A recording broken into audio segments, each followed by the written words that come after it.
It wasn't too long before Tammie got her chance to be part of one of Jesus's massive teaching sessions for real. Massive in length, and also in the sheer number of people who attended. Some of them weren't even from Galilee or Judea. Was this what it was always like, being around Jesus? Crazy. There was Jesus himself sitting in a room with people crammed in all around him, and the doors and windows wide open, and people packed all around them too. Tammie herself was outside, right on the edge, trying to hear through an open side door. Dibs quickly bored of it, skimming stones across the lake, because they couldn't make out much of the conversation. But Tammie found it very interesting. Still the crowd grew. Looking around, wondering where all the newcomers would go, Tammie spotted a middle-aged woman arrive with 4 younger men. She had quiet assurance, calm and unhurried, but the men, her sons presumably, were fidgety and cross. The woman caught Tammie's eye and smiled. Tammie had been brought up to be polite to strangers. They'd connected by that glance, so she decided she'd better leave her spot by the side door and go and welcome them to Capernaum. She was just drawing breath to do so when the oldest of the men snapped his fingers and shouted to her, "You, girl!" Well, that was rude. His mother frowned at him. "Jamie." Tammie found it hard to stifle a grin, seeing his reaction to being told off in public, and with the childhood version of his name, not the proper one. He mustered his dignity to ignore it, and carried on ordering Tammie about. "We're here to see our brother. This is all getting out of hand. Crowds of people, he can't even eat properly. We've come to take him home." "I haven't," said his mother, quietly, firmly. That's who she reminded Tammie of, Jesus, that calm authority, if not quite as strong as his. So this was Jesus's family. Everyone has to have one, Tammie supposed, though they weren't quite what she'd expected. And what on earth was the small town of Nazareth doing for chairs and doors, with a whole family of carpenters off wandering the countryside? "Tell him his mother and brothers are here to see him," commanded the man Tammie would forever think of as Jamie. Tammie nodded with as much courtesy as she could and turned to face the house. This was going to be a project. She started squeezing, wriggling and shimmying through any space she could, like some kind of a weird dance, breathing in to slip through the smallest gap. She got to the main door and positively flattened herself to the dimensions of a slice of bread as she slid round the frame, ending up pinned against the wall by the crush of people. Tammie caught her breath, wondering how she would get Jesus' attention, but there was no need. He looked straight over and stood up so that she could see him better. "Your mother and brothers are outside wanting to see you," she said, watching for his reaction. An almost unnoticeable narrowing of the eyes. Tammie couldn't resist. "Jamie," she added, a tad more narrowing with just a hint of a grin. Slightly reproving of her cheekiness, perhaps? Slightly amused, definitely. Jesus looked around. "Who are my mother and brothers?" he asked. What a strange question. Tammie wasn't the only one to think so, as people glanced at each other, wondering where he was going with this. "Here they are," he said, gesturing to Simon, John, and the others seated on the ground around him. Caleb, leaning on his staff in a corner. Daniel and the other lads, squashed up near the ceiling, perched on a rickety ladder leading to the roof. "Whoever does the will of my Father in heaven is my brother. And my mother," he threw a look to old Sarah and Rachel, peeking in from Sarah's room. Then he took in Naomi, Dibs' mother, Tammie, and my sister. Tammie gasped, unable to believe it. Seriously? After all these years of longing for a sibling, was he really saying that he was like her older brother? The most wonderful person she'd ever met? Someone she felt a little in awe of, someone who hardly even knew her, with all the others crowding in for his attention, and he wanted to be her brother? Even though she now had an enviable position right there in the room, Tammie barely heard the next bit as she tried to take it in.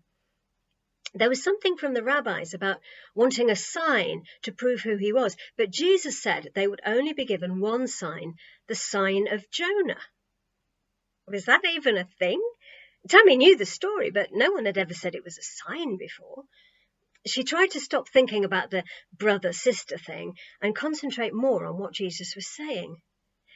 Like Jonah was in the fish's belly for 3 days, so the Son of Man would be 3 days in the belly of the earth. No, that couldn't be right, could it? Jonah was swallowed by the huge sea creature to save him from the results of disobedience. Everyone on the boat was going to die in the terrible storm, but Jonah told them to throw him overboard because he knew that if he took all of God's anger on himself, it would protect the others. God's plan was forgiveness and a new beginning, hence a big fishy instead of a watery grave. But what could God's anger have to do with such a good person as Jesus, or this Son of Man he was talking about? Tammie must have misheard. Suddenly, everyone was moving as Jesus stood up abruptly and went to the door. Surely he wasn't obeying his brother's demands. Clearly not. He walked through the crowd to the water's edge, just exchanging a warm little look with his mother, and waded through the shallows to Simon's boat, clambering in. It seemed a bit random to Tammie, but the crowd appeared to know what was going on. This had obviously happened before. Simon also got into his boat and paddled out just a little way, while everyone else arranged themselves along the shoreline, on the roofs of surrounding houses, even up palm trees. Daniel, his brothers, and other fishermen took some people out in their boats on either side. Daniel trying frantically to jot down some of what he'd missed while he'd been clinging to the ladder. There was suddenly plenty of room for everyone to see and hear Jesus. This was more like it. Tammie settled down at one side of the crowd where she would be able to hear every word. She noticed that Jesus' mother had made herself comfortable nearby, sitting on an upturned boat, waiting with pleasure to hear her son, though his brothers could barely contain their frustration. Tammie wasn't disappointed. It was enthralling. Even Dibs came over to listen properly. Jesus had a way of explaining things in stories that made it more like a game to understand what he meant. Sometimes people would ask him questions, but most of the time they just listened. The stories were about their everyday lives. A funny one about lighting a lamp and then putting a bowl over it so that no one could see any light. How pointless would that be?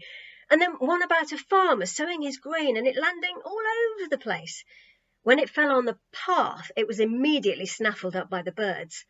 On the rocky ground, it sprang up quickly and then wilted just as fast because it had no roots. And in the thorn patch, it grew, but then was choked out by all the weeds. Dibs did an excellent demonstration of what that might look like, nearly throttling herself in the process. Only the seed that landed on good soil actually grew properly and produced a crop. It went on for hours, but Tammie still wanted more when he finished. Simon brought the boat back in, and lots of people paddled into the water before Jesus had even climbed out. He stood with them in the warm shallows, and Tammie realized they were bringing people to him who were ill. She had been in no position to appreciate her own miracle, what with being dead at the time. So she watched with fascination as person after person went to him, empty, weak and sad, and left full and whole. It happened so many times it almost felt normal after a while. Although his technique was not at all what she had expected. Somehow, when she'd imagined the healings she had heard about, she had pictured him standing with a benign expression of peace, his eyes tilted heavenwards and focused on the far distance, just wafting a benevolent hand in the direction of the person that he was healing, or gently touching a grateful brow. Maybe it was all these sweaty years of working as a carpenter, But this Jesus didn't seem scared of getting his hands dirty. Indeed, hands-on seemed the best term for his approach. Tammie was startled to see him sticking his fingers in people's ears, spitting on their eyes, or even putting his spit on their tongue. He was very intent on each individual too, ignoring everyone else until he was sure that that one person had got what they needed. It was usually pretty obvious when a person was fully restored, as their reaction was total astonishment. Many of them left in tears, due to an overflow of joy, and not just because someone had shoved a finger down their ear or spat in their mouth. Tammie noticed that Jesus' mother was also watching him closely. She seemed nice, so Tammie plucked up courage to speak. "I love the way he tells stories," she said. "Stories are great. My dad is really good at telling them." "I think Jesus gets it from his dad too," said Jesus' mother. She smiled, enjoying some private joke.